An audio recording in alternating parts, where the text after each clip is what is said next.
Ramakrishna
hello hello हाँ hello हाँ हरी सुंदर ते ध्यान उभे वरी ध्यान उभे सुंदर ते ध्यान उभे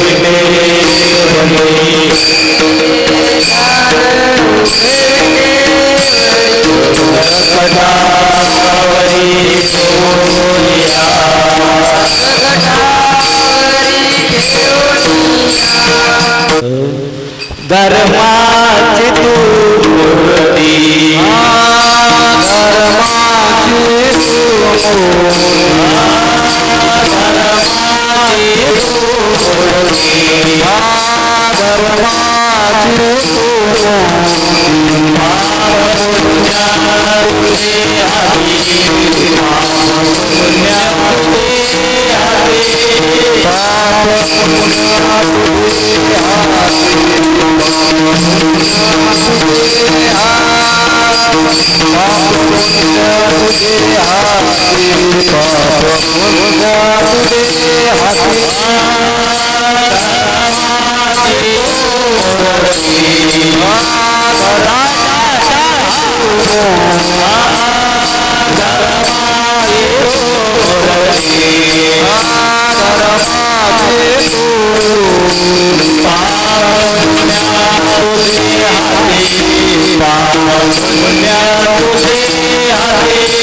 धर्माची तू मूर्ती, धर्माची तू मूर्ती, पाप पुण्य तुझे हाती,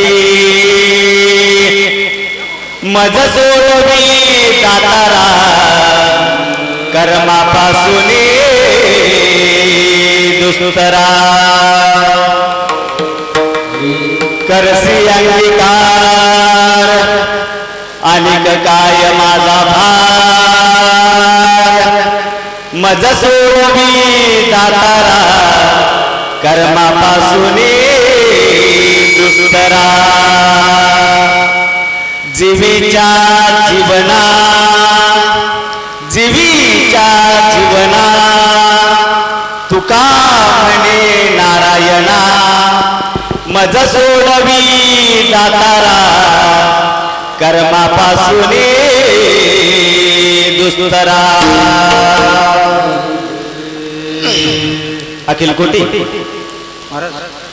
ब्रह्मांड नायक षडगुण ऐश्वर्य संपन्न जगदाधार पंढरीश परमात्मा मुक्त कैवल्य तेजोनिधी ज्ञानोबराया वैराग्य राज रसिक जगद्गुरु तुकोबराया आणि तुम्हा संत माय बाबांच्या चरणात सेवा समर्पित करण्याकरता निवडलेला अभंग वैराग्याच्या उठून शिखरावरती विराजमान असणारे मराठी भाषिकांची अस्मिता हिंदू हृदय सम्राट छत्रपती शिवाजी महाराज यांचे धर्मगुरु जगद्गुरु जगद्वंदनीय श्रीमंत संत तुकोबराया यांच्या गाद्यातील सुंदर असा चार चरणाचा भगवान परमात्म्याच्या समोर प्रार्थना करणारा अभंग आज चिंतन रूपी सेवेकरता घेतलेला आहे. माय बाप सुरू असणारा अधिक मास, पुरुषोत्तम मास, धोंड्याचा महिना किंवा दुष्काळात 13वा महिना आणि या निमित्तानं गेले 6 दिवस आपण शास्त्री महाराजांच्या मुखातून सुंदर गोड असं माऊलींचं चरित्र ऐकलं आणि 6 दिवस चरित्र ऐकल्यानंतर खरंच 3 वर्षातून येणारा अधिक महिना तुमच्या आमच्या जीवनामध्ये खरं सुख देऊन जाणार आहे. आणि माऊलींचं चरित्र ऐकण्यामागचं कारण जर काय असेल तर ज्ञानोबा माऊली म्हणजे या जगाची आई आहे. माय बाप जगाची आई आहे. ज्ञानराज माझी योग्यांची माऊली आहे. खरं वास्तविक पाहता आईचं हृदय वेगळं आहे आणि बापाचं हृदय वेगळं आहे. एखाद्याला जर 3 मुलं असतील, लक्ष देऊन ऐका, एखाद्याला जर 3 मुलं असतील, एकटा डॉक्टर असेल, एकटा इंजिनियर असेल आणि एकटा जर गल्लीतून फिरत असेल तर बाप काय म्हणतो माहितीये काय? हे फिरणारं पोरग माझं नव्ह बरं का. काय म्हणतो बाप? हे फिरणारं पोरग माझं नव्ह बरं का, हे बाप म्हणतो. पण आई तसं म्हणत नाही. आई डॉक्टर पोरग्याकडे दुर्लक्ष करते, इंजिनियर पोरग्याकडे दुर्लक्ष करते, मात्र जे फिरणारं पोरग असतं त्याच्याकडे आवर्जून लक्ष देते. तशी ही ज्ञानोबा जगाची आई आहे आणि या आईचं चरित्र तुमच्या आमच्या कानावरती पडावं या अनुषंगानं तुम्ही आम्ही सर्वांनी शास्त्री महाराजांच्या अमृत मुखातून चिंतन ऐकलं आणि आज बघता बघता सांगतेचा दिवस आला आणि नेमकं सांगते दिवशी काय करावं असा प्रश्न आमच्या पुढं निर्माण झाला.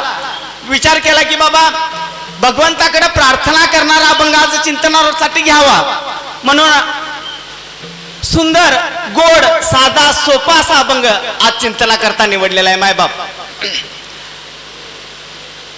हा अभंग 4 चरणाचा आहे आणि 4ही चरणामध्ये जगद्गुरु तुकोबा यांची भूमिका 4 प्रकारची आहे बरं का. पहिल्या चरणात जगद्गुरु तुकोबा म्हणतात, धर्माची तू मूर्ती पाप पुण्य तुझे हाती, जगाच्या बापाचं सामर्थ्य जगद्गुरु तुकोबा या चरणात सांगतात. भगवान परमात्म्याचं सामर्थ्य काय आहे जगद्गुरु तुकोबा या चरणात सांगतात. आणि दुसऱ्या चरणात मज सोडवी दाताराम कर्मापासून दुस्तरा. ह्या दुसऱ्या चरणात जगद्गुरु तुकोबा भगवान परमात्म्याकडे मागणी मागतात.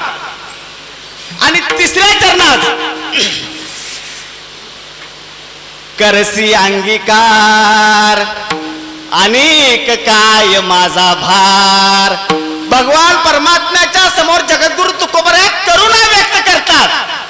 आणि चौथ्या चरणाचा जर तुम्ही आम्ही विचार केला तर तुमच्या आमच्या लक्षात येईल, जीवीच्या जीवना तुका म्हणे नारायणा. तुमच्या माझ्या जीवनामध्ये भगवान परमात्म्याचं स्थान काय आहे हे जगद्गुरु तुकोबा अभंगाच्या शेवटच्या चरणात सांगतात मायबाप.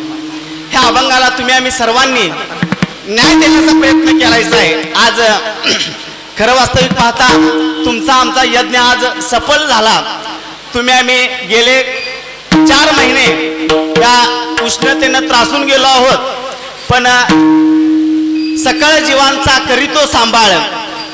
तुमचा आमचा सांभाळ करणारा भगवान परमात्मा हे यज्ञ केल्यानंतर त्या यज्ञाला पावसानं सुद्धा आपल्याला फळ दिलेलं आहे आणि पावसानं तुम्हाला थंडावा गार भगवान परमात्मा गेलेला आहे. आणि तुम्ही आम्ही सगळ्यांनी या अभंगाला न्याय द्यायचा आहे. पहिला सांगतो, कलियुग आहे महाराज. कुणाला बीपीचा त्रास आहे, कुणाला शुगरचा त्रास आहे, कुणाला गुडघेदुखीचा त्रास आहे, कुणाला डोकेदुखीचा त्रास आहे.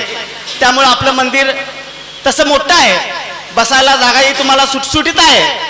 त्यामुळं पाऊल लांब करून बसला तरी चालेल, पाऊल वाकडं करून बसला तरी चालेल. फक्त एकच सांगतो, पाऊल वाकडं केलं तर चालतील मायबाप, तोंड तेवढी 1 तासभर वाकडी करू नकोसा. काल तुमच्या लाडक्या बहिणीचा हप्ता तुमच्या खात्यात जमा झालाय, त्याच्यानंतर कशी तोंड असतात तुमची, तसं 1 तासभर तुम्ही सगळ्यांनी तोंड करा. आणि तुम्ही आम्ही सगळ्यांनी या अभंगाला न्याय देण्याचा प्रयत्न करायचा. हरी विठोबा.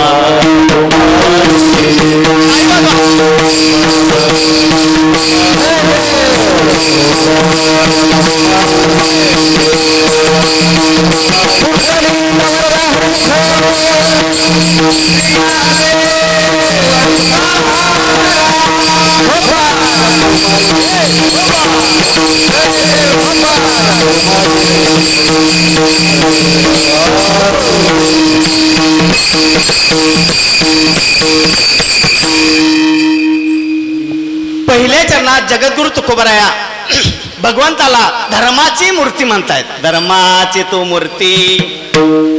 आता जगद्गुरु तुकोबा जर भगवंताला धर्माची मूर्ती म्हणत असतील तर पहिली शंका निर्माण होत्या महाराज की बाबा धर्माची मूर्ती असू शकते का.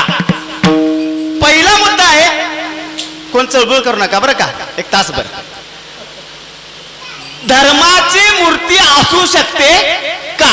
कारण का मूर्ती आणि धर्म याच्यात एकही तुम्हाला साम्य मिळणार नाही बरं का. कारण का धर्म अमूर्त आहे, मूर्ती मूर्त आहे. धर्म निर्गुण आहे मूर्ती सगुण आहे. मग जर साम्यच नसेल तर जगद्गुरु तुकोबराया इथं धर्माची मूर्ती देवाला का म्हणतायत? कारण काय दोघांमध्ये एक तरी साम्य पाहिजे. धर्म आणि मूर्ती. जर भगवान परमात्मा सगुण असेल, मूर्ती निर्गुण असेल, तर निर्गुण आणि सगुणाचं साम्य होतं का? होत नाही. मग जगद्गुरु तुकोबराया इथं धर्माची मूर्ती म्हणतायत. अहो मूर्तीचे प्रकार अनेक, मूर्तीचे प्रकार अनेक आहेत. आपल्याकडे मूर्तिकार नसेल, काय बोलतो लक्षात येतं का बघा? आपल्याकडे मूर्तिकार नसेल पण मूर्त्या आपल्या गणेश नगर मध्ये खूप आहेत महाराज. खूप मूर्त्या आहेत. काही मूर्त्या दगडाच्या आहेत, काही मूर्त्या मातीच्या आहेत, काही मूर्त्या धातूच्या आहेत, काही मूर्त्या लाकडाच्या आहेत, काही मूर्त्या लाकडाच्या आहेत. मूर्तीचे अनेक प्रकार आहेत. मग दगडाची मूर्ती म्हटली तर काळ्या पाषाणाची मूर्ती, पांढऱ्या पाषाणाची मूर्ती, संगमरवराची मूर्ती.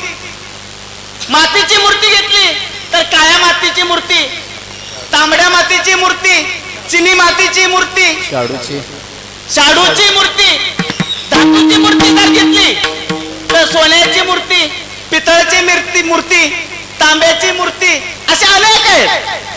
मग ह्या अनेक प्रकारच्या जर मूर्ती असल्या तर या प्रत्येक मूर्तीला काही ना काहीतरी भय आहे महाराज. ह्या प्रत्येक मूर्तीला कोणत्या ना कोणत्या पद्धतीचं भय आहे महाराज. दगडाच्या मूर्तीला कशाचं भय आहे? दगडाच्या मूर्तीला घणाचं भय आहे. घणानं जर घाव दगडावरती घातला तर दगडाची मूर्ती काय होते? फुटून जाते, फुटून जाते. मातीच्या मूर्तीला भय आहे. कसलं? पाण्याचं भय आहे. बरोबर आहे. लाकडाच्या मूर्तीला भय आहे. कशाचं? अग्नीचं भय आहे. धातूच्या मूर्तीला भय आहे. कशाचं? धातूच्या मूर्तीला कशाचं भय आहे? हा बरोबर आहे, चोराचं भय आहे. असा एक तरी पोलीस असावं चोराचं नाव सांगणार बरं का. धातूच्या मूर्तीला चोराचं भय आहे. मग ही मूर्ती वेगळी आहे आणि धर्म वेगळा आहे. मूर्ती वेगळी आहे आणि धर्म वेगळा आहे. ना धर्माची मूर्ती आहे ना धर्माच्या मूर्तीला भय आहे. मग जगद्गुरु तुकोबराया या अभंगात भगवंताला धर्माची मूर्ती का म्हणतात या प्रश्नाचं उत्तर आपल्याला शोधायचं आहे बरं का. धर्माची मूर्ती जगद्गुरु तुकोबराया या अभंगात का म्हणतात? आता धर्म म्हटलं की आपल्याला पहिल्यांदा धर्म म्हणजे काय कळावं लागेल. धर्म म्हणजे हिंदू, मुस्लिम, शीख, साई हा धर्म आहे का? नाही, नाही बरं का. या धर्माचा आणि संप्रदायाचा शक्यतो कुठं संबंध येत नाही, नाही बरं का. हा धर्म नाही. जरी हिंदूचा धर्मग्रंथ गीता असला, लक्ष देऊन ऐका, हिंदूचा धर्मग्रंथ गीता असला तर गीतेचा धर्म हिंदू नाही बरं का. सकल मानवजात हा गीतेचा धर्म आहे. ज्ञानोबराया सुंदर सांगतात, आद्वेष्टा सर्व भूतानाम, म्हणजे सकल हिंदू जात हा गीतेचा धर्म आहे. मग हा धर्म 5 खांबावरती उभारलेला आहे बरं का. हा धर्म 5 खांबावरती उभारलेला आहे. धर्माचा जर पहिला खांब कोणता असेल तर दया खांब आहे. दया हा पहिला खांब आहे. दुसरा जर खांब असेल तर क्षमा हा दुसरा खांब आहे. तिसरा खांब जर कोणता असेल, ज्ञान हा तिसरा खांब आहे. चौथा खांब वैराग्य आहे आणि 5वा खांब ऐश्वर्य आहे. ह्या 5 खांबावरती हा धर्म उभारलाय. मग ह्या 5 पैकी हे 5 गुण ज्याच्याकडे आपल्याला बघायला मिळतात ती धर्माची मूर्ती. बरोबर आहे का नाही? हे 5 गुण ज्याच्यात तुम्हाला बघायला मिळतात ते धर्माची मूर्ती. मग आज विचार केला तर माझ्या पंढरीश परमात्म्याकडे हे 5 गुण आहेत का ह्याचा विचार केल्यानंतर आपल्या लक्षात येईल की बाबा जगद्गुरु तुकोबराया भगवंताला धर्माची मूर्ती का म्हणतायत. पहिला जर खांब कोणता असेल तर दया हा खांब आहे बरं का. दया हा खांब आहे. मग आता पांडुरंग परमात्म्याची तुमच्या माझ्यावरती दया आहे का? मायबाप खरं सांगतो तुम्हाला, देवा एवढी दया तुमच्या आमच्या आजपर्यंत कुणीच केली नाही. देवा एवढी दया तुमच्या आमच्यावरती आजपर्यंत कुणीच केली नाही. भगवंतानं देह दिला, शरीर दिलं, शरीराला बुद्धी दिली, बुद्धीला इंद्रिय दिली, सुंदर अशी वाणी दिली आणि सुंदर अशी बुद्धी दिली. आणि त्याच बुद्धीनं लोक देव नाही म्हणतात आणि जो देव नाही म्हणतो त्यालाही माझा पांडुरंग जगवतो. ही देवाची दया आहे. जो देव नाही म्हणतो त्यालाही माझा पांडुरंग जगवतो. ही देवाची दया आहे. ही देवाची दया आहे. आपल्याला समाजात दोन घटक पाहायला मिळतात. एक देव नाही म्हणणारे आणि देव नको म्हणणारे. एक देव नाही म्हणणारा समाज आहे आणि देव नको म्हणणारा समाज आहे. बरं का?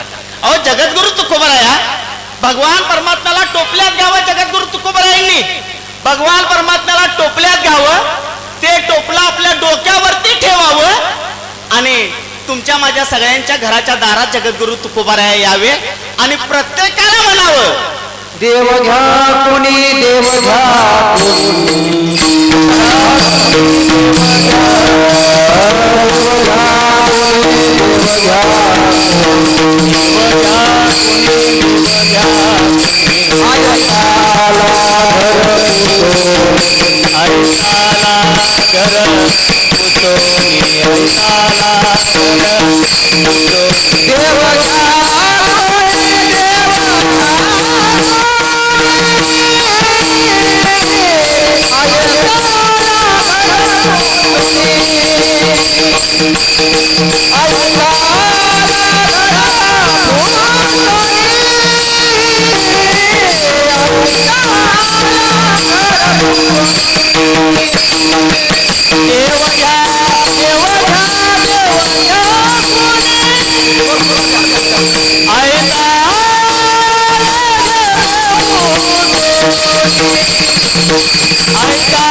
जगद्गुरु तुकोबराया प्रत्येकाच्या दारात गेले देव घ्या म्हणून.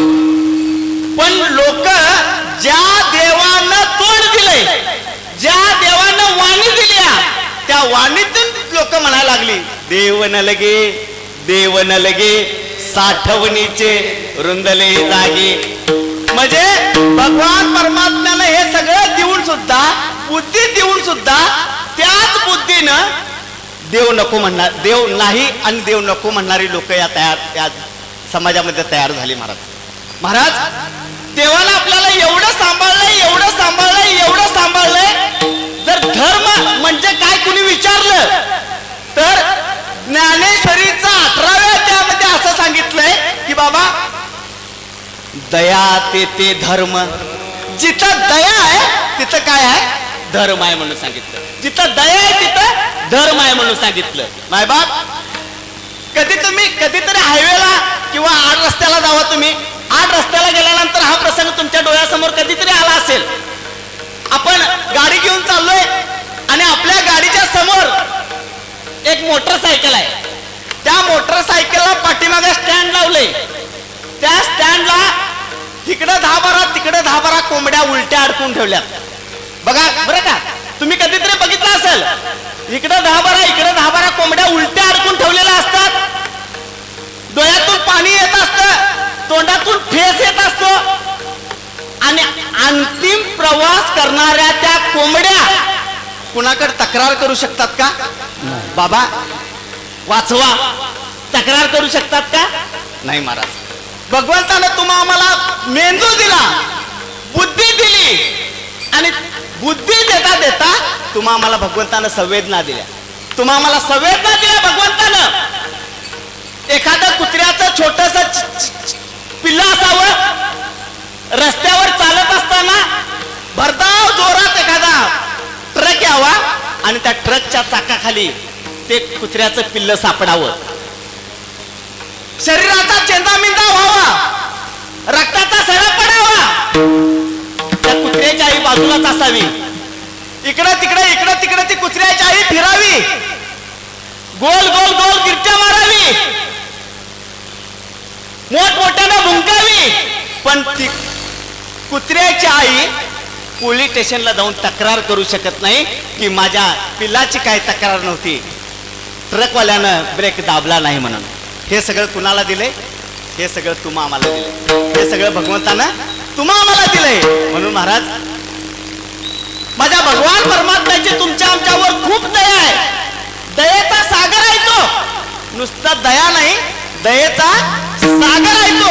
तरी सुद्धा लोक म्हणतात देवाला काही कळत नाही, देवानं हे जग बनवलं पण या जगाचं गणित देवाला लागलं का? अहो लोक विचारतात, अहो एवढंच काय, दुपारी तर बेडवरती माणूस झोपला, रिमोट घेतो, टीव्ही लावतो, टीव्ही जर मोदी दिसला का नाही तर सर्वसामान्य माणूस म्हणतो हो ह्या मोदीला काय अक्कल आहे का? अरे म्हणजे तुम्ही म्हणाल महाराज मोदीचं सांगायला म्हणजे भाजपचं आहे काय? नाही बरं का, मी भाजपचं काय नाही. कारण का आपला एकच पक्ष आहे, पांडुरंग आपला पक्ष आहे. कारण का माझं असं आहे बघा, मला जर मला काँग्रेसवाल्याने जर कीर्तन दिलं तर मी अभंग घेतो, उभारीला हात. राष्ट्रवादीने जर कीर्तन दिलं तर घडी घडी काळ वाट याची पाहे.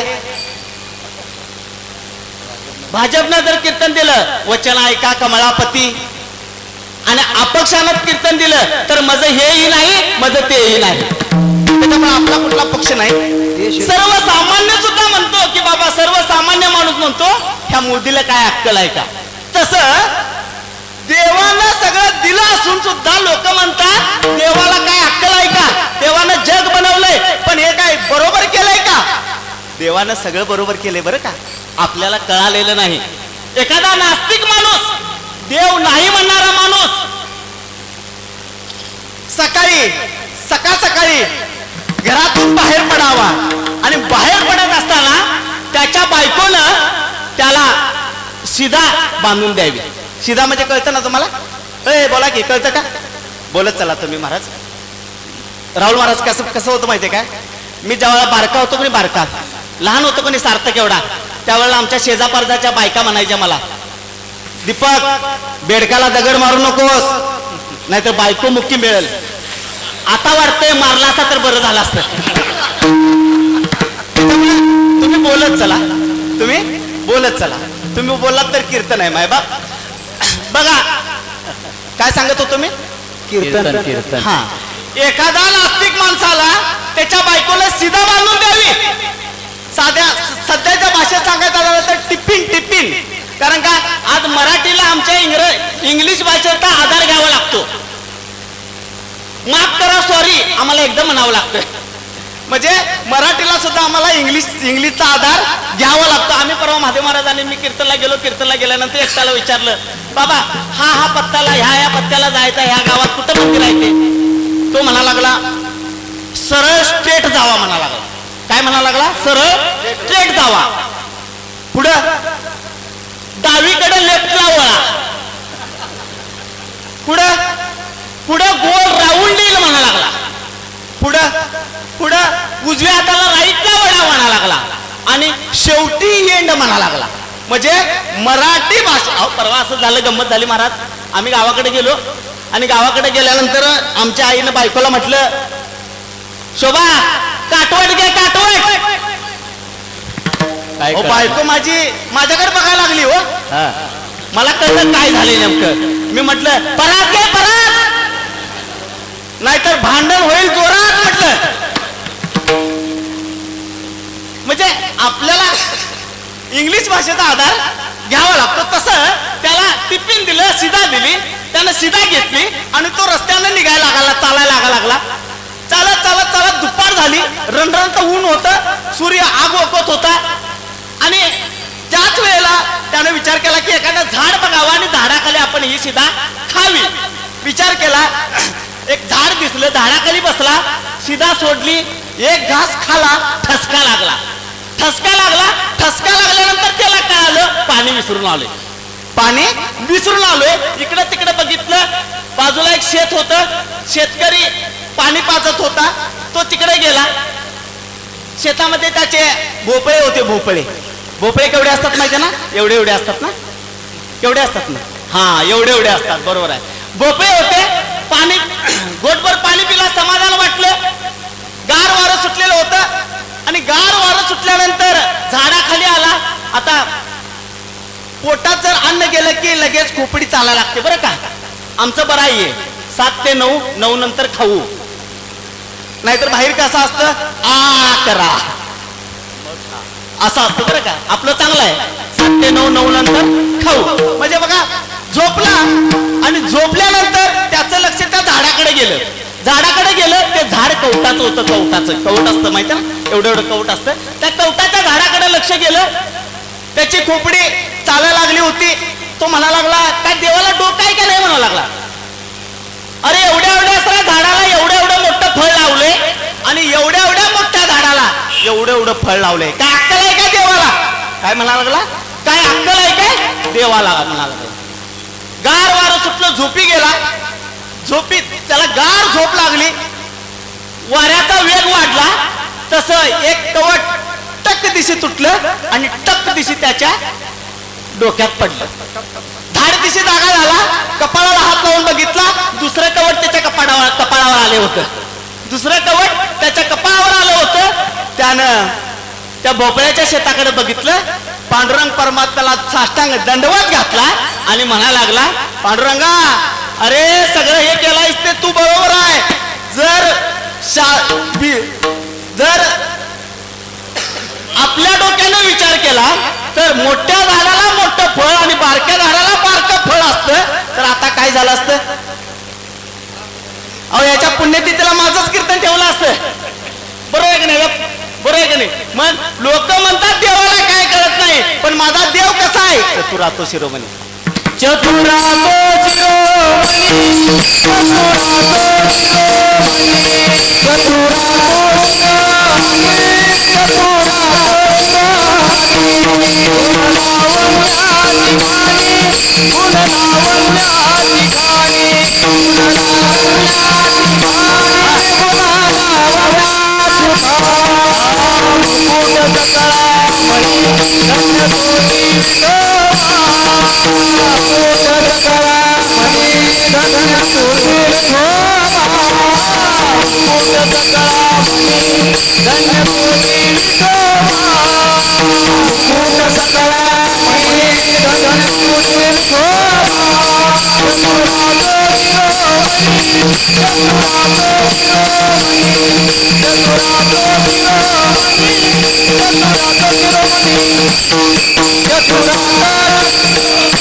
देवाला काय कळत नाही.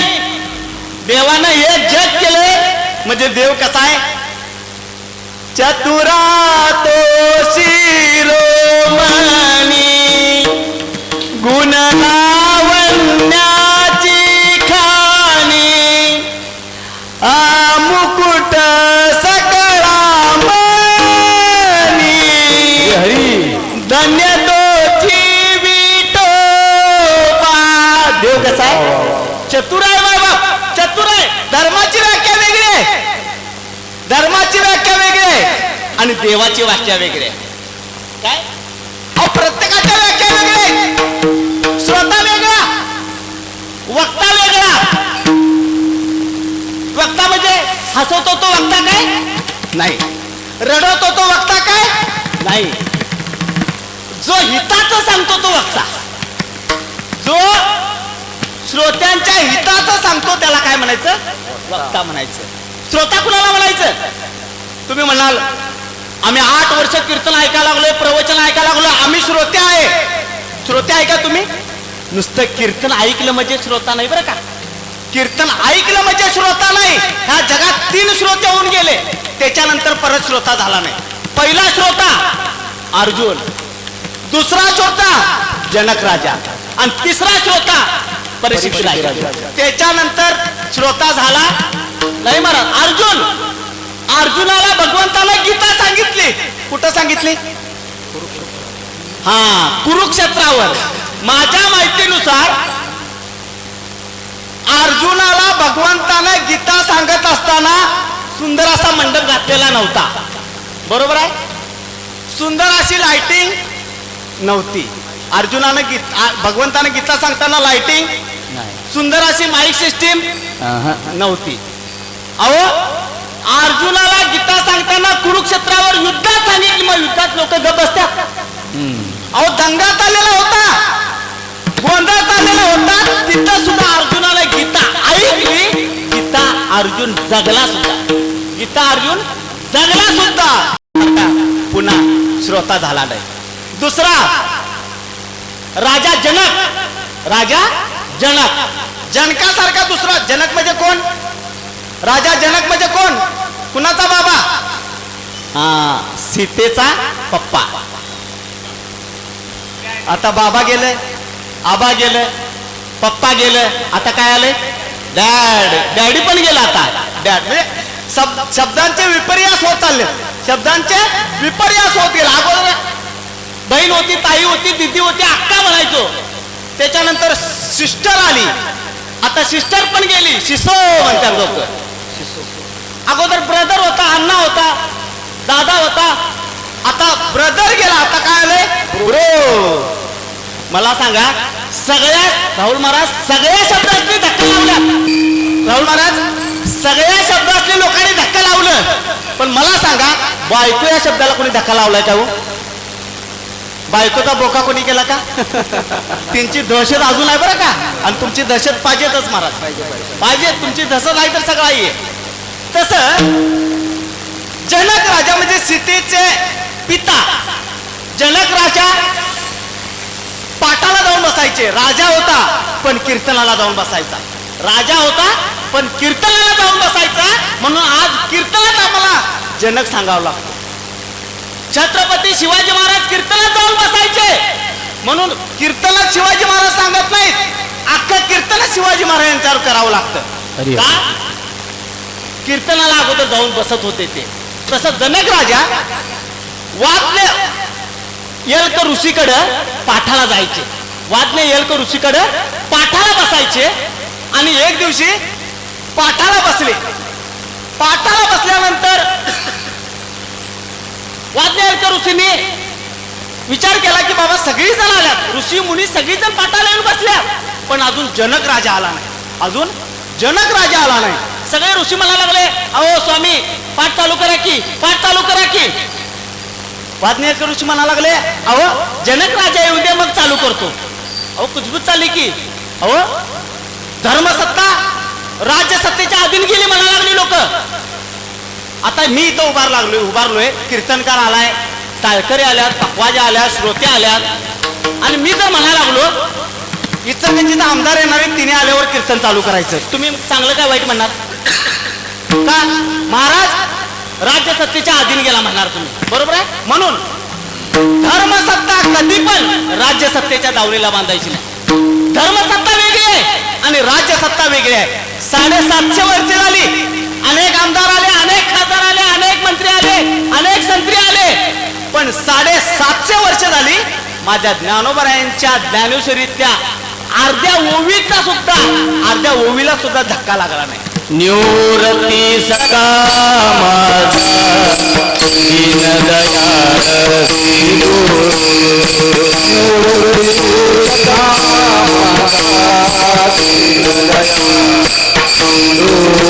माझा अलंकापुरी साथीला इथला विठ्ठल उच्चारू. अलंकापुरी साथीला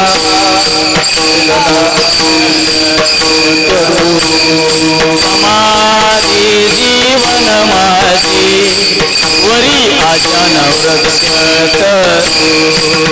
माझे जीवन माझे हरी आजान करू नववरी चंद्र सूर्य नववरी कीर्ती घट फिरू नववरी कीर्ती घट फिरू नववरी चंद्र सूर्य नववरी कीर्ती घट फिरू नववरी कीर्ती घट नववरी चंद्र सूर्य नववरी कीर्ती घट फिरू नववरी कीर्ती घट फिरू नववरी चंद्र सूर्य नववरी कीर्ती घट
फिरू नववरी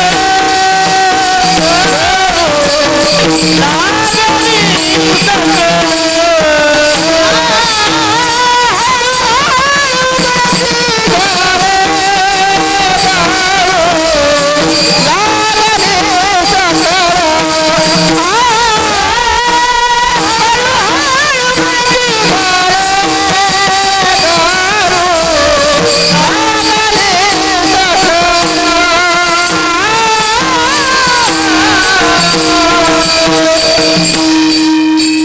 गोड प्रमाण दिलं बरं का. ह्याच्यातलं आम्हाला काय घ्यायचं. जववरी चंद्र सूर्य तववरी निवृत्ती सखा माझा. जोपर्यंत चंद्र आणि सूर्य आहे तोपर्यंत त्यांची कीर्ती कमी होणार नाही महाराज, कमी होणार नाही. तसं याद द्याल का ऋषी कथा सांगायला बसले. जनक राजा पुढे बसलाय, जनक राजा पुढे बसलाय आणि वाद्य ऋषींनी माया निर्माण केली, माया निर्माण केली आणि मिथिला नगरीला आग लागली. अख्ख्या मिथिला जनक नगरीला आग लावली, आग लावली. सगळं प्रधान सगळं जनक राजाकडे आले आणि म्हणा लागले, राजे अख्ख्या नगरीला आग लागली, अख्खी नगरी जळून जाणार आहे, चला तुम्ही लवकर. जनक राजा म्हणा लागला, तुम्हाला मी कामं वाटून दिल्यात, तुम्ही जावा प्रजेचं रक्षण करा, नगरीचं रक्षण करा, मी येणार नाही. अहो नगरी जळायला लागली, किती सुंदर उत्तर दिलं. जनक राजाने एवढं सुंदर उत्तर दिलं. जनक राजा म्हणा लागला, अरे ते जळतंय ते माझं नाही, ते जळतंय ते माझं नाही आणि माझं आहे ते कधी जळत नाही म्हणून सांगितलं. बघा श्रोता याला म्हणायचं. आग लागली, बघता बघता बघता बघता आग पायाजवळ आली, पायाला आग लागली, जनक राजाच्या पायाला आग लागली आणि वादनायक ऋषी म्हणा लागले, जनक अरे पायाला आग लागली, उठ मरशील, जळून खाक होशील. जनक राजा म्हणा लागला, तुमचा पट्ट्या आहे म्हणा लागला, मी तुमचा पट्ट्या आहे म्हणा लागला आणि तुमच्या वचनावर माझा विश्वास आहे म्हणा लागला. हे जळतंय ते माझं नाही आणि माझाही ते कधी जळत नाही म्हणा लागला. त्याला काय म्हणायचं? श्रोता म्हणायचं. आता विचार करा, तुमच्या आमच्या घराला आग लागली तर तुडवून जातील तुम्हाला. हा अहो ह्याला वक्ता, असा वक्ता गणेश नगर मध्ये किती आहे तो? असं वक्ता श्रोता असा किती आहे? नाही, ह्याला श्रोता म्हणायचं. 7 दिवसात परीक्षित राजानं जीवनाचा उद्धार करून घेतला, त्याला श्रोता म्हणायचं. शूर कुणाला म्हणायचं? लोकांतात नाही, एकांतात जो आपल्या इंद्रियावर विजय मिळवतो त्याला शूर म्हणायचं. हिंद केसरी मध्ये शूर नवं, महाराष्ट्र केसरी मध्ये शूर नवं. लोकांतात कोण बी नाचल, लोक बघायलात म्हणून नाचणारी लई जण आहेत, लोक बघायलात म्हणून नाचणारी लई जण आहेत, पण महाराज एकांतात जो आपल्या इंद्रियावरती विजय मिळवतो त्याला शूर म्हणायचं. बघा उन्हाळ्याचे दिवस आहेत, घरात आपण एकटाच आहे, दाराला कडी लावली, फॅन 5 वरती फिरायला लागलाय, हातात मोबाईल आहे, हातात मोबाईल आहे, मोबाईलचा रिचार्ज फुल आहे, नेटवर्क फुल आहे आणि अशा वेळेला काय बी बघायची परिस्थिती आहे, काही पण मोबाईल मध्ये बघायची परिस्थिती आहे आणि अशा अवस्थेत कडी तशीच ठेवावी, मोबाईल बाजूला ठेवावा आणि त्या अवस्थेमध्ये माझ्या पांडुरंगाच्या भजनात जो एकांतात नसतो त्याला शूर म्हणायचं. एकांतात नसणारे पण एकांतात जो नसतो त्याला शूर म्हणायचं. म्हणून जगद्गुरु तुकोबारायांनी लोकांच्यात परमार्थ केला नाही. हरी तुका म्हणे आम्हा एकांताचा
तुका म्हणे आम्हा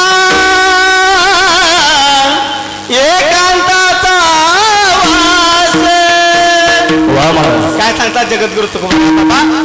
तुका म्हणे आम्हा एकांताचा वास, ब्रह्मी ब्रह्मरस सेऊ सदा. तस भगवंताची दया तुमच्या आमच्यावर खूप आहे महाराज. आता ही एवढी दया आहे भगवंताची आमच्यावरती. भगवंतानं आम्हाला जीव दिलाय, जीव. जेने हा जीव दिला दान, जीव दिलाय. ह्या जीवाला देह दिलाय, देह. देवे दिला देह, देवाने देह दिलाय. ह्या देहाला इंद्रिय दिल्यात, दिले इंद्रिय हात पाय कान. ह्या इंद्रियांना ज्ञान दिलं. ह्या इंद्रियांना काय दिलं? ज्ञान दिलं. मनुष्य देहीची ज्ञाने अधिक जाण. मनुष्याला भगवंताला ज्ञान दिलंय. एवढी दया देवाची आमच्यावर आहे. तरी सुद्धा आम्ही देवावर आरोप करतो, देवावर आरोप करतो. मी पंढरपूरला गेलो आणि इकडे माझी म्हस मेली. देवावर आरोप करतो, तरी सुद्धा देवावर आरोप करून सुद्धा तो देव आमच्या संसाराची रोप वाढवतो. ही दया आहे देवाची तुमच्या आमच्यावरती. ही काय आहे? दया आहे देवाची आमच्यावरती. म्हणून पहिला खांब जर कोणता असेल तर दयेचा खांब आहे. धर्माचा पहिला खांब दया आहे आणि ती दया माझ्या देवाकडे आहे. म्हणून धर्माची तू मूर्ती, दया आहे म्हणून देवा धर्माची तू मूर्ती. क्षमा आहे. अहो किती क्षमा देवाकडे किती क्षमा आहे. अहो ज्ञान आहे, वैराग्य आहे, ऐश्वर्य आहे. ह्या सगळ्या गोष्टी माझ्या भगवान परमात्म्याकडे आहेत. ह्या भगवान परमात्म्याकडे ह्या पाचही गोष्टी आहेत. म्हणून जगद्गुरु तुकोबाराया भगवंताच्या समोर उभारून भगवंताला म्हणताय धर्माची तू मूर्ती. देवा तू धर्माची मूर्ती आहेस. धर्माचं सगळं गुण तुझ्यात आहेत. धर्माचं सगळं गुण तुझ्यात आहेत. म्हणून तू धर्माची मूर्ती आहेस. पुढचं विशेषण यात अभंगात वापरलं, मज सोडवी दातारा. ह्या अभंगात जगद्गुरु तुकोबारायांनी 3 विशेषण वापरल्यात बरं का. पहिलं धर्माची तू मूर्ती, दुसरं विशेषण मज सोडवी दातारा आणि तिसरं विशेषण जीवीच्या जीवना. ही 3 विशेषण वापरल्यात. भगवंताला जगद्गुरु तुकोबाराया दाता म्हणत नाहीत, दाता म्हणत नाहीत, दातारा म्हणतात. दाता सुद्धा देणारच, दातारा सुद्धा देणारच. दोघं देणारच आहेत. देतो तो दाता आणि देण्यासाठी सदैव समर्थ आहे तो दातारा. तो दातारा. मग दान देत असताना 2 गोष्टीचा आपण विचार केला पाहिजे. दान देताना 2 गोष्टीचा विचार करायचा. पहिलं, दान आपण कुठल्या देशात देतोय ह्याला महत्वाचं आहे. आपण कुठल्या देशात दान करतोय हे महत्वाचं आहे. दाता वेगळा आणि दातारा वेगळा. अहो टेबला खालून घेतो आणि टेबलाच्या वरून देणगा देतो तो दातारा काय? त्याला दातारा म्हणायचं नाही. घराच्या पाठीमागच्या दारात पैसा आणतो आणि पुढच्या दारात देणग्या देतो त्याला दातारा म्हणायचं काय? त्याला दातारा म्हणायचं नाही. त्याला दातारा म्हणायचं नाही. बघा,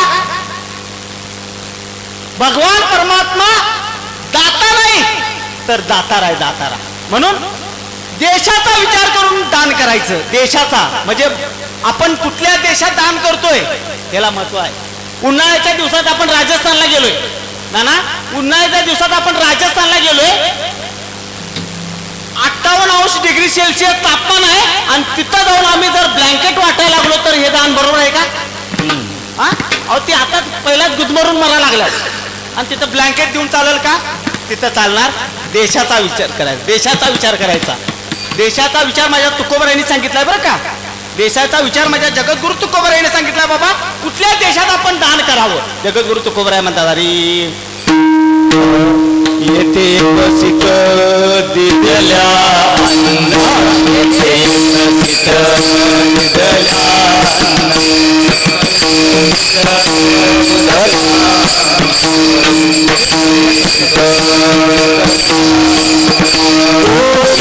मुळाते होय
उंदरण मुळाते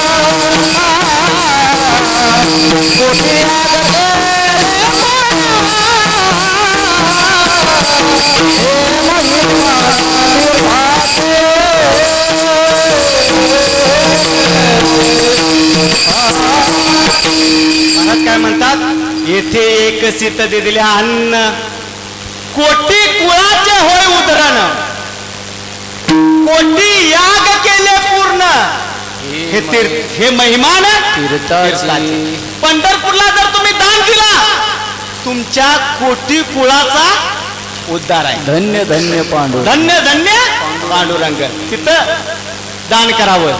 एखाद्या अनाथ आश्रमला दान करा तुम्ही, एखाद्या महिला आश्रमला दान करा, एखाद्या सत्याला दान करा. हे तुमचं दान सत्पात्रे आहे. हे दान तुमचं कसं आहे? सत्पात्रे आहे. दुसरं काळाचा विचार करायचा. एक तर देशाचा विचार करायचा, दुसरं काळाचा विचार करायचा. काळ बघून दान करायचं. काळाला लई महत्व आहे बरं का. म्हणजे आपण आता आपल्या पोरग्याचं लग्न किंवा काहीतरी घरात एखादं शुभ काम करत असेल तर आपण काय करतो, भटजीकडे जाऊन काय करतो, मूर्त करतो. मूर्त, मूर्ताला लई महत्व आहे महाराज. मूर्ताला खूप महत्वाचं आहे. मूर्त लई महत्वाचं आहे महाराज. रामाचा राज्याभिषेक होणार होता. हे कुणाकडे बघितलेलं माहिती आहे काय? वशिष्ठ ऋषींच्याकडे. मग वशिष्ठ ऋषी एवढे कच्चे होते काय? अहो ज्यांना मूर्त कळत होता त्याला कळालं नसेल की राम गादीवर बसणार नाही म्हणून. अहो तिने टिपणात लिहून दिलं सांगितलेल्या टायमात जर 1 मिनिटाचा फरक पडला. काय सांगितलं? सांगितलेल्या टायमात लिहून दिलेल्या टायमात 1 मिनिटाचा जर फरक पडला तर जगाच्या बापाला 14 वर्ष वनवास घडेल म्हणून लिहून दिलं वशिष्ठ ऋषीने लिहून दिलं. अहो राम गादीवर बसणार म्हणून रामाची मिरवणूक काढली आणि मिरवणुकीमध्ये फक्त 1 मिनिटाचा फरक पडला. किती मिनिटाचा? 1 मिनिटाचा फरक पडला. जगाच्या बापाला 14 वर्ष वनवास करावा लागला. तुमच्या आमच्या पोरांची लग्न 12चं लग्न 12.5ला, 12.5चं लग्न 1.5ला, 1.5चं लग्न 2.5ला. होतील संसार सळलं? होतील काय संसार सळलं? मग महिना झाला की सून म्हणते तुम्हा सांगते वेगळं निघा, वेगळं निघून संसार बघा. हे कशामुळे होतं? आणि ती म्हणते काय? सून घरात आली. सासू म्हणते काय? सून घरात आली आणि पोर बिघडलं नाही. तू तुझ्या पोराचं लग्न मुहूर्तावर केलीस का? अहो पायतान तुटपतूर त्या आई वडिलांनी त्या भटजीकडे जायचं. साखरपुड्याला मुहूर्त मेढरवाला मुहूर्त, हळदीला मुहूर्त, लग्नाला मुहूर्त, सगळ्याला मुहूर्त काढायचा. आणि मुहूर्त काढत असताना तुमच्या आमच्या पोरांची लग्न पुढं मागं झाली आणि ह्याच्यामुळे संसार सळलं झालं नाही. पहिलं कारण संसार सळलं. अहो कशामुळे झालं माहितीये का? हे उचलीच्या भानगडीमुळे झालं. महाराज काय लग्नाची उचलीची भानगड आल्या का नाही त्याच्यामुळे झाले सगळे. अहो रामप्रभूंचं आणि सीतामातेचं लग्न चालू होतं. रामप्रभूंनी सीतामातेचं लग्न चालू होतं. रामप्रभूंनी सीतामातेच्या गळ्यात हार घातला. रामप्रभूंनी सीतामातेच्या गळ्यात हार घातला. आता सीतामातेने रामप्रभूंच्या गळ्यात हार घातला पाहिजे. हार घातल्याशिवाय कार्यसिद्धीला जाणार नाही. गंमत काय झाली ते सांगतो तुम्हाला. सीतामातेपेक्षा रामप्रभू 1 फूट उंच होते. किती फूट? 1 फूट उंच होते. सांगतो तुम्हाला. ही पट्टीची बाशिंग आता आल्यात. पट्टीची बाशिंग आता अगोदर पट्टीची बाशिंग नव्हती. आता जाणकार माऊली आहेत, माझ्या राहुल महाराजांची आई वगैरे आहेत, त्यांना माहिती आहे बघा. अशा कळकाच्या 3 कामट्या असायच्या, त्याला 3 गोंडा असायचं. 1 फुटाचं बाशिंग असायचं. किती? 1 फुटाचं बाशिंग असायचं. सीतामातेपेक्षा रामप्रभू 1 फूट उंच. 1 फुटाचं बाशिंग. किती फूट उंची वाढली? 2 फूट उंची वाढली. रामप्रभू जगाचा बाप आहे. रामप्रभू जगाचा बाप आहे. बायको पुढे वाकणार? अजिबात वाकणार नाही. तुम्ही आम्ही बापू वागतो ती गोष्ट वेगळी. तो जगाचा बाप आहे. तो जगाचा बाप आहे. तो बायको पुढे वाकणार नाही म्हणजे नाही. बघा लक्ष्मण माझा बुद्धिवान प्राणी लक्ष्मणानं काय केलं माहितीये काय? लक्ष्मणानं काय केलं? रामप्रभूंच्या चरणावरती साष्टांग दंडवत घातला. रामप्रभूंच्या चरणावरती साष्टांग दंडवत घातला. त्यावेळेला रामप्रभू वाकले. कुणासाठी वाकले हो? भावासाठी वाकले नाहीत माता माऊली. लक्ष्मणाच्या अंतकरणाच्या भावासाठी वाकले आणि म्हणा लागले अरे उठ लक्ष्मणा उठ. उठ म्हटल्यानंतर लक्ष्मणानं सांगितलं वहिनी आताच हार घाला. राम पुन्हा वाकणार नाही. सीतामातेने काय केलं? हार घातला आणि कार्यसिद्धीला गेलं. काही न लगे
किती सुंदर उदाहरण दिलं बघा. काही न लगे भावाची कारण तू का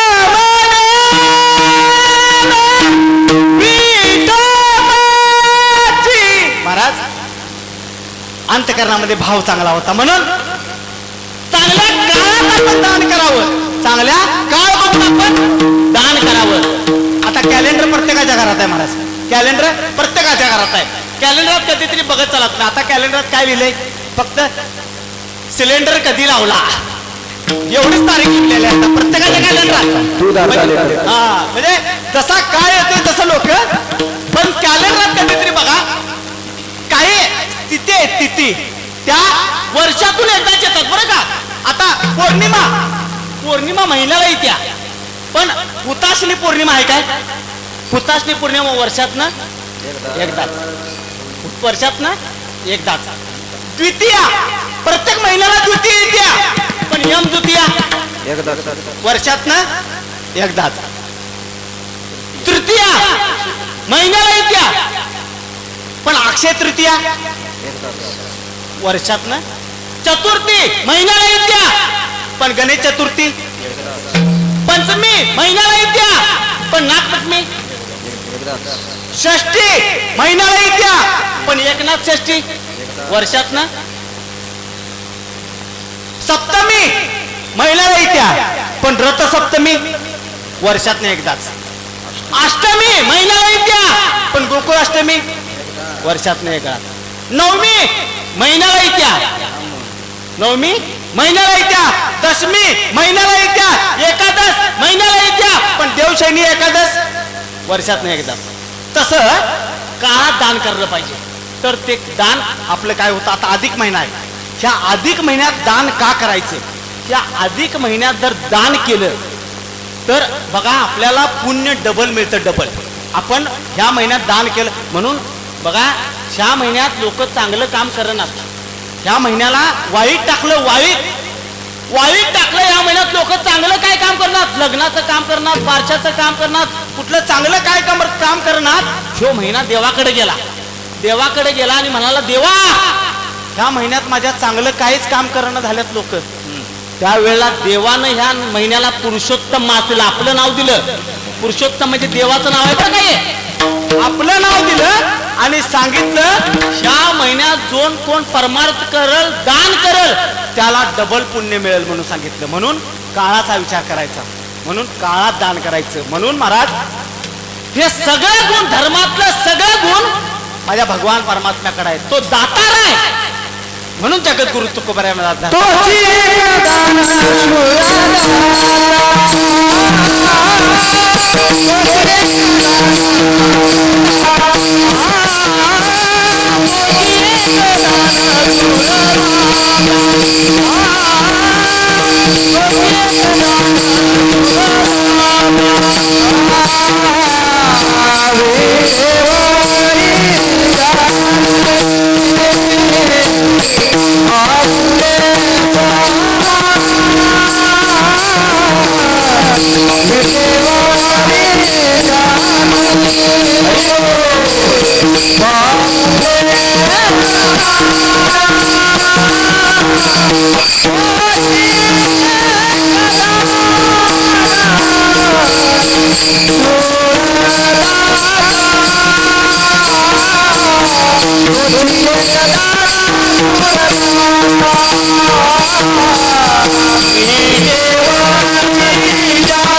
शूर दाता. महाराज, जो विटेवरचा भगवान परमात्मा आहे तो एकच दाता आहे की ज्याचं घेतल्यानंतर तुमचा आमचा उद्धार होऊ शकतो. ज्याचं घेतल्यानंतर देवाने दिलेला कधी सरत नाही आणि परमार्थात संसारात कमिवलेलं कधी उरत नाही बरं का.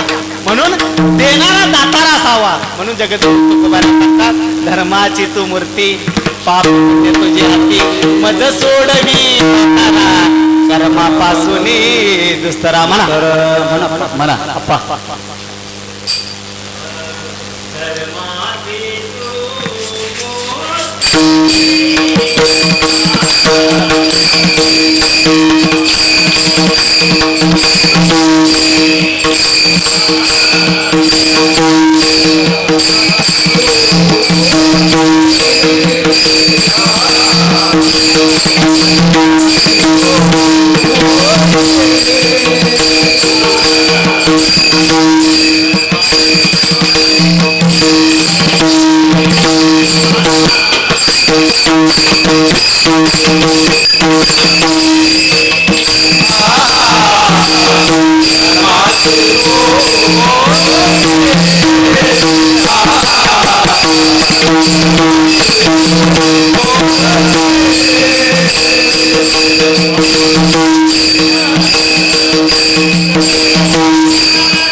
लागून या पाया विनमितो तुम्हाला करे टाळी बोला मुखी नाम. बघा कीर्तनानंतर आपल्याला भोजन आहे, त्यामुळं भजन करायला अजिबात आळस करू नका. बाजूचं कोण झोपलं असलं तर उठवा, परत भजन झाल्यानंतर झोपा म्हणून सांगा. प्रत्येकानं हातानं टाळी आणि मुखानं नाव घ्यायला अजिबात विसरायचं नाही. हरी विठोबा रकुमाई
असं वाकूनच थांबा सकाळी काकड्याबद्दल. अधिक महिना बसलेली अजिबात भजन करून झाल्यात महाराज, त्याच्यामुळे आज देखे जरा कितना आहे दम बघ्या बरं का. बसलेल्यांनी सगळ्यांनी टाळी वाजवायची, आपला आवाज जादा आला पाहिजे. टाळी वाजवा. पण महिला आरक्षण 50% आहे, 70%वर जाणार आहे. आता या जोरात जोरात टाळी वाजवा की जोरात जोरात जोरात जोरात. हा बस बस बस बस. हा टाळ वाजवा, टाळ टाळ टाळ जोरात.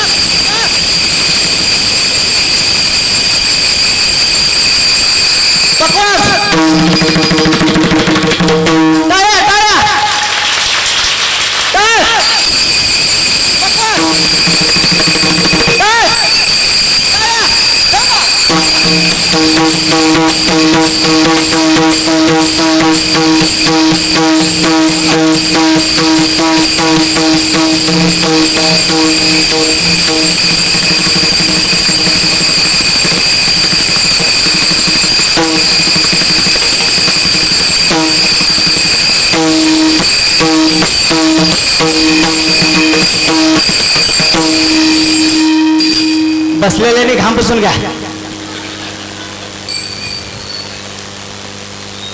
तुकोबराय म्हणतात की बाबा धर्माची तू मूर्ती पाप पुण्य तुझे हाती. तुकोबराय म्हणतात की बाबा देवा तू धर्माची मूर्ती आहेस नव्हे नव्हे तर पाप आणि पुण्य तुझ्याच हातात आहे म्हणून सांगतात. गाव देवाच्या हातात पाप पुण्य नुसतं असेल का? नाही महाराज. अहो पाप आणि पुण्य तुम्ही आम्ही करण्यामागचं जर पहिलं कारण कोणतं असेल तर विषय आहेत विषय. बरोबर आहे. तुमच्या माझ्या हातून जर पाप करत असेल तुमच्या माझ्या हातून जर पुण्य करत असेल तर ह्याचं मागचं कारण विषय आहेत महाराज. बघा पाप आणि पुण्य कशाला म्हणतात हे तुम्हाला मला सुद्धा कळत नाही. कळतं का हो? बघा लक्ष देऊन ऐका. 50 वय आहे. 50 वय. किती वय आहे? 50 वय आहे. त्या 50 वयाचं आधार कार्डवर 65 लावून अर्ध तिकीट काढतोय. पाप आहे काय पुण्य आहे? बोला की 50 वयाचं 65 वय लावून आधार कार्ड काढतोय. काय आहे ते? पाप आहे. ऐका पुढं. तेच आधार कार्ड दाखवून महिन्याला पंढरपूरची वारी करतोय. पाप काय पुण्य? पाप काय पुण्य? करणार नाही मला.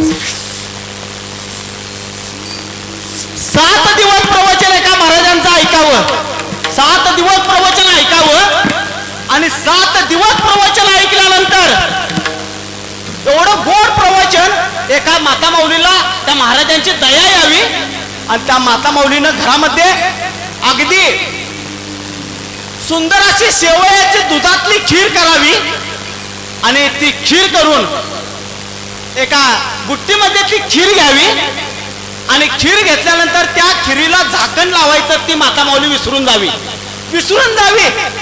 आणि ती माता माऊली ती खिरीची बुट्टी डोक्यावरती घेऊन चालत चालत चालत मंदिरकडे यावी आणि येत असताना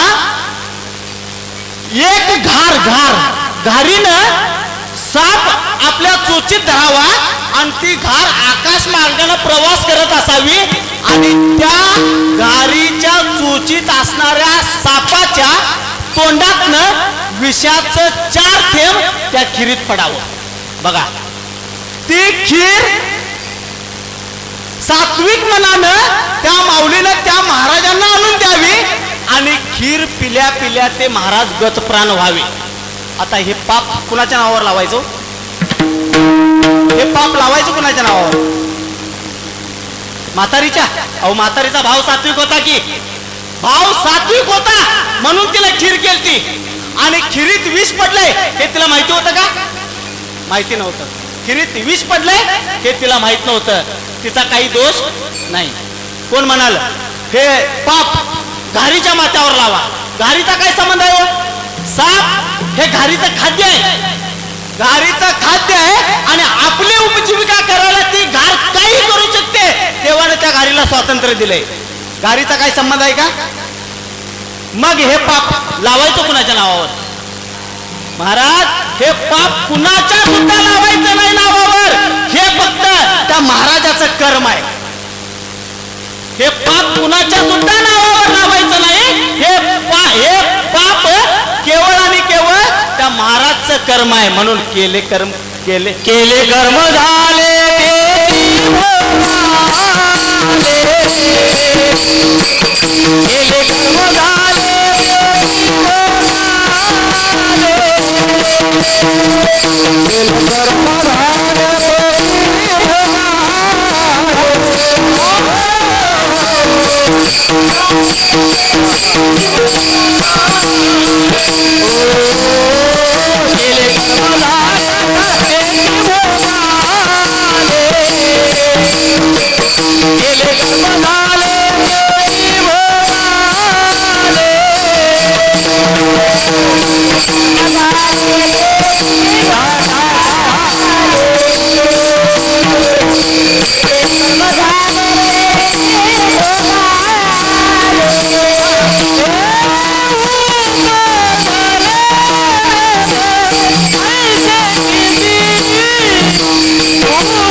हरि मुखे गाता हरि मुखे गाता हरि मुखे गाता हरि मुखे गाता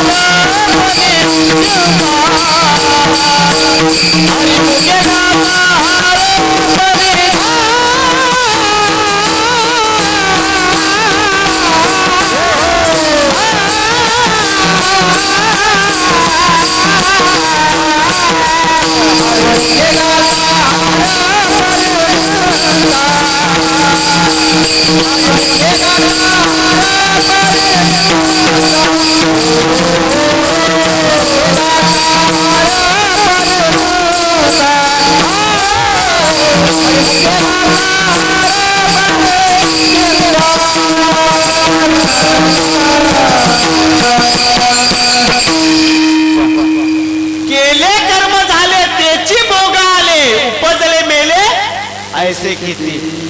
महाराज पाप आणि पुण्य कर्मावर आहे कर्मावर. अहो आपल्या हातून पाप कधी घडलं हे कळत सुद्धा नाही आपल्याला आणि आपल्या हातून पुण्य कधी घडलं कळत सुद्धा नाही का. चतुरा तो शिरोमणी आहे. अहो तुमच्या आमच्याकडनं किती पाप करून घ्यायचं आणि किती पुण्य करून घ्यायचं हे त्याच्या हातात आहे. अहो नुसतं पाप पुण्य नाही. अहो हा झाडाचं पान जरी हलवायचं असलं तरी त्याच्या सत्तेशिवाय हलत नाही. तुझी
काय सांगतात महाराज.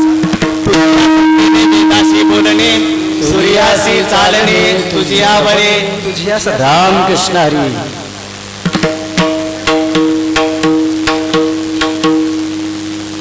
ही सगळी सत्ता भगवंताची आहे बरं का. चाले हे शरीर कोणाचे असत्ते कोण बोलवितो हरिवीन किंवा वृक्षाची पाने हाले ज्याची सत्ता राहील कोटे.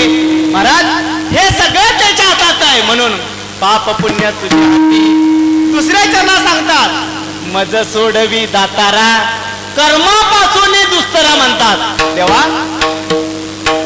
कर्माचं दोन प्रकार आहे. एक सूक्ष्म कर्म आणि एक दुस्तर कर्म. एक सूक्ष्म कर्म आणि एक दुस्तर कर्म. सूक्ष्म कर्म म्हणजे परमार्थात घडलेलं कर्म सूक्ष्म कर्म आहे आणि संसारात घडलेलं कर्म दुस्तर कर्म आहे. अहो एक वेळ तुम्हाला सांगतो लक्ष देऊ नका. एक वेळ देव माफ करेल तुम्हाला पण कर्म माफ करत नाही. देव एक वेळ माफ करत पण कर्म माफ करत नाही म्हणजे नाही. महाराज कर्मे दशरथ वियोगे मेला. कर्मे श्रीराम वनवासा गेला. कर्मे रावण क्षय पावला वियोग घडला सीता देवी. अहो कर्माने रावणाला मरावं लागलं दशरथाला मरावं लागलं रामाला वनवास घडला. कशा पाठीमागे याच्या पाठीमागे कारण काय सीतेला सुद्धा वियोग घडला. याच्या पाठीमागे जर कारण कोणतं असेल तर कर्म आहे, कर्म. अहो कर्मानं तुम्हा आम्हाला सोडा, भल्या भल्याच कर्मानं सोडलं नाही, भल्या भल्याच नाही. बघा एक 5 मिनिटं लक्ष द्या, 5च मिनिटं लक्ष द्या. ब्रह्मदेवाला सुद्धा कर्मानं सोडलं नाही माझ्या महाराज. ब्रह्मदेवाला बघा, महादेव हा भगवान शंकराचं लग्न चालू होतं. महादेवाचं नको बरं का, झालंय. भगवान शंकराचं काय, भगवान शंकराचं लग्न चालू होतं आणि लग्नात ब्रह्मदेव आलेले होते.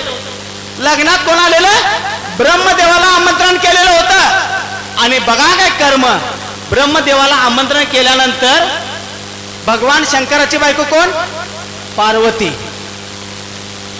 भगवान प्रभू नुसतं काय करायचे माहितीये काय, ब्रह्मदेव पार्वती इकडे गेली की इकडे बघायचं, समोर गेली की समोर बघायचं, इकडे गेली की इकडे बघायचं. पार्वतीला त्या भगवंतानं सोडलंच नाही बघायचं, अजिबात बघायचं सोडलं नाही. जिकडं जाईल ती पार्वती देखणे होती हो.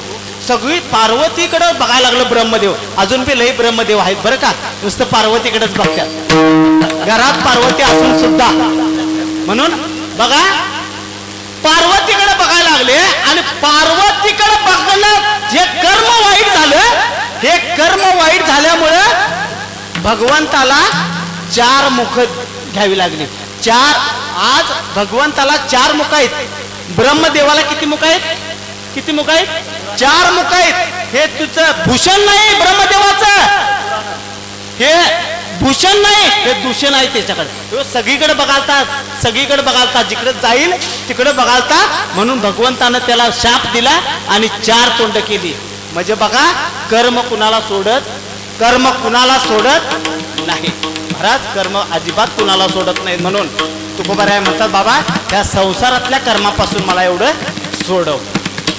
आणि 3ऱ्या चरणात म्हणतात, करसी अंगीकार तरी काही माझा भार. देवा मी एवढं तुमच्याकडे मागा लागलोय, देवा तुम्हाला माझा भार होणार नाही काय हो, भार होणार नाही काय हो. अहो देवाला कसला भार आलाय सांगा, कसला भार आलाय. अहो एखादी माशी सप्त्यातनं जीवन जावावी, माशी सप्त्यातनं गुटगुटीत जीवन जावावी. आणि जीवन गेल्यानंतर एक हत्ती रस्त्यानं जात असावा, हत्ती रस्त्यानं जात असावा, ती माशी त्या हत्तीवर बसावी, हत्तीवर बसावी. नुसतं गुबगुबीत जीवन आल्यानंतर हत्तीवर बसल्याबरोबर त्या माशीला झोप लागावी, झोप लागावी. तो हत्ती चालत चालत जावा आणि चालत चालत जात असताना एक पूल यावा, पूल यावा, नदीवरचा पूल यावा. आणि पूल आल्यानंतर त्या माशीला जाग यावी आणि माशी म्हणावी, अरे अरे जाग आली, बरं झालं म्हणा लागली. जाग आली, बरं झालं. काय झालं आता, तो पुलावर हत्तीचा भार आणि हत्तीवर माझा भार. पूल मोडला असता की, पूल मोडला असता की म्हणा लागली. हत्तीनं उडी मारली आणि पूल संपल्यानंतर हत्ती गेला. परत हत्ती, ती मुंगी माशी हत्तीच्या कानाजवळ येऊन बसली आणि म्हटली, माझा पराक्रम बघितला काय. अहो मी तुमच्या शरीरावरनं उतरली म्हणून पूल मोडला नाही. हत्ती म्हणा लागला, तुझ्या अगोदर 1000 माश्या माझ्यावर बसून गेल्या, मला तिची जाणीव सुद्धा नाही. तसं भगवंताला काय भार होणार आहे हो तुकोबारायांचा, अजिबात काय भार होणार. करशी अंगीकार तरी काय माझा भार. शेवटच्या चरणात सांगतात, जीवीच्या जीवना तुका म्हणे नारायणा. महाराज जसं पाण्याला, माशाला पाणी जीवन आहे, माशाला पाणी जीवन आहे, तसं तुम्हा आम्हाला पांडुरंग जीवन आहे बरं का, पांडुरंग जीवन आहे. बघा तिथं शब्द किती सुंदर वापरलाय बघा. जीवीच्या जीवना तुका म्हणे नारायणच का म्हटलंय हो, पांडुरंगा म्हटलं नाही, किंवा अनंता, मधुसूदना, पद्मनाभा, नारायण असं काय म्हटलं नाही, नारायणच का म्हटलंय. त्याचं कारण काय सांगतो तुम्हाला. ह्याच्या पाठीमागचं काय, जीवीचं जीवन, माणसाचं जीवन काय आहे हो, पाणी हे माणसाचं जीवन आहे. आता नारायण शब्दाची फोड करा, नार अधिक आयन बरोबर नारायण. नार म्हणजे, नारला कन्नड मध्ये काय म्हणतात, पाणी. नीर म्हणजे काय अण्णा, पाणी. तसं पाणी हे माणसाचं जीवन आहे. म्हणून जीवीच्या जीवना तुका म्हणे नारायणा म्हटले. दुसरा शब्द वापरला नाही, नारायणाच शब्द वापरलाय महाराज. खूप गोड अभंग आहे महाराज, खूप गोड अभंग. आपला सुरू असणारा यज्ञ आज सफल झालेला आहे आणि खरंच तुम्ही लोकांनी खूप प्रतिसाद दिला. खरं सांगतो तुम्हाला, आमचा गैरसमज होता बरं का, मंडळाचा गैरसमज होता की बाबा मंदिरात जेवण घातल्याशिवाय माणसं येत नाहीत असं आम्हाला वाटालतं बरं का, जेवण घातल्याशिवाय माणसं येत नाहीत. पण खरंच बाबा आज आम्हाला कळलं की बाबा ऐकणारी लोक सुद्धा आपल्या मंदिरात खूप आहेत, भरपूर आहेत. अहो 10-10:15 पीठ जेवता संध्याकाळी 7ला यायचं, 10-10:15 प्रवचन ऐकायचं, म्हणजे ही भगवंताविषयी कळकळ आहे महाराज. तुम्ही त्या कळकळीनं इथं आला, कळकळीनं आलाय तेव्हा मी भगवंत माझ्या परमात्माकडं, गणपती बाप्पाकडं, पांडुरंग परमात्माकडं अधिक महिन्यात एकच मागतो, जे जे 7 दिवस या प्रवचनाकरता कीर्तनाकरता आले, ज्यांनी इथं काय दान केलं, त्यांना आयुष्यामध्ये आरोग्य सुखी ठेव. फक्त त्यांचा ऐश्वर्य देऊ नकोस, काय देऊ नकोस, फक्त आरोग्य सुखी ठेव. आज ह्या कलियुगात ज्याच्याकडे पैसा आहे तो माणूस श्रीमंत नाही महाराज, ज्याच्याकडे बंगला आहे तो माणूस श्रीमंत नाही, ज्याच्याकडे सोनं आहे तो माणूस श्रीमंत नाही, ज्याचा देह चांगला आहे, ज्याचं शरीर चांगलं आहे तो माणूस सगळ्यात श्रीमंत आहे. म्हणून तुमच्या सगळ्यांचं शरीर आरोग्य चांगलं भगवंताने ठेवावं हीच फक्त भगवंताच्या चरणी प्रार्थना करतोय आणि सेवेला पूर्ण विराम देतोय. तुका देवीच्या जीवना तुका म्हणे नारायणा.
तुका